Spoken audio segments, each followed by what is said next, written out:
back, Dragon Gang. Today I'm going to show you how to build an easy, simple starter house in Minecraft.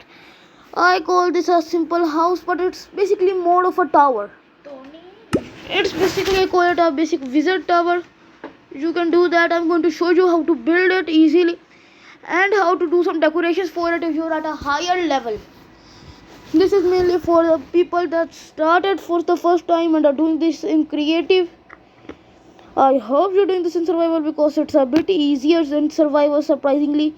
Now the first thing is that you will need to find some flat area. Because I am playing in super flat, my world is already pretty flat. The other thing that you will need to do is get some cobblestone or even take some wood. Doesn't really depend on which blocks you use. It's basically gonna be used as a pillar or structure. After that you will need to get your cobblestone or the block that you will be using, and you will need to get some lava buckets as well as some water buckets. When you are done collecting both of your items, then you will need to create a single block pillar of cobblestone or whichever block you are using. It is cobblestone in my case, up to the height you want. 150 to 100 blocks works perfectly for me, but here I have kept it way below both of them because this is going to be because this is basically not even gonna be in use, and I don't really care how it looks currently, but I will show you all some cool decoration methods with it. Anyways, let's just continue into this. After this you will need to make a square type first. You will need to make a square platform on top of it on one side, and after that you will need to copy that platform on both sides. It is not necessarily needed that the platform needs to be even, but if the platform is even, it does help at the end when you have to put all of the water in it. Yes, so as you all can see, mine isn't perfect because mine isn't even on sides, as my one side is bigger than the other.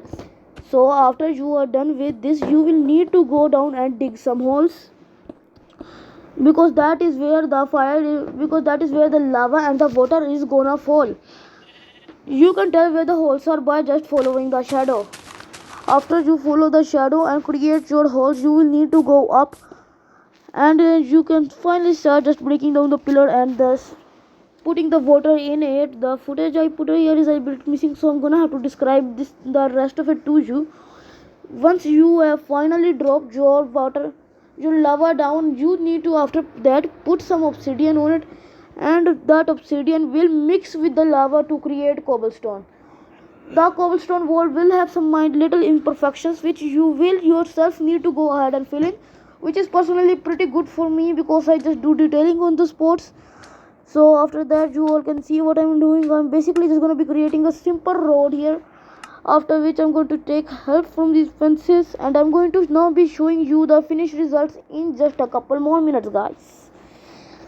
After you do all of this, you will need to finish the roof first. If you are an experienced player, you can also do a beacon here, but if you are a noob and just starting out, you can just put a fence on the top of it, like my original plan was mine.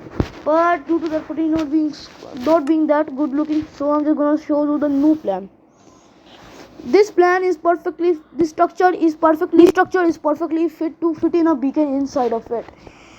You only have to do just a little bit of breaking and entering in certain places with the stairs and blocks. But after you're done with that little mess, it's gonna be pretty easy to set up the beacon, as you all can see. Now you all can use basically any type of material. I personally use netherite because it's not like I'm gonna have to mine for it. But if you do not have enough material, you can also use iron. You can basically, all that counts is the outer structure of it. You can basically use iron and fill the inside with coal blocks, which also really works pretty good.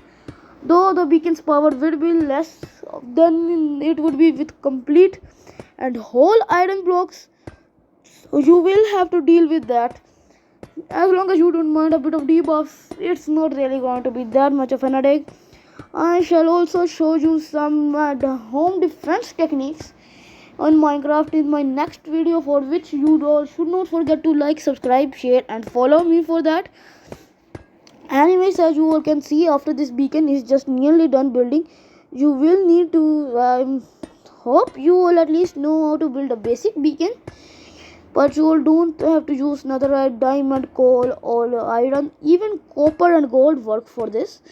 I wouldn't have used, I just used netherite because it's gonna look awesome. No one's gonna be able to see this. If you're not doing this, you can make a floor out of this area as well, because it's quite spacious really. But after you're done with this, you just have to like put your beacons, you just have to finish this upper floor. Beacon has to have at least 3 to 4 floors. It's basically just a pyramid, gigantic pyramid. So after you all are done with this, the next step that you will need to do is grab your beacons. And once you have grabbed your beacons, you will need to one by one place your beacons. I did not choose any buffs for this because you all can basically choose them yourself, but due to how high it is put, this beacon is going to be available nearly at every other place in your world. You can put stained glass. I personally picked blue as it is one of my favorite colors. Light blue as it works perfectly, but also because it's not gonna be that dark. After getting up to a decent height where the beacon can be seen, you are going to need to go ahead and grab some paints. You can grab paints of any color. I personally picked yellow, red, purple, and orange because the two of them are my channel colors and the other two colors are awesome. So after you will do that, you all can see that the paint changes the color of the light of the beacon's light. And after you do that, you can also notice that the color combination in one of them is darker than the other, so you might have to double layer on red, yellow, and orange. But do not worry, as the glass is used to for it is pretty cheap, and if you come so far, what happens? What's the point of not going all the way around, guys? If you all came this far, just finish the race. So after you are done with this and adding a little bit of final detailing to this building, such as vines, a little bit more, and other things, you will end up with something like this. You will end up with something cool like this, and the vines that wrap around it are pretty easy to do. I just used as leaves, moss. Bye.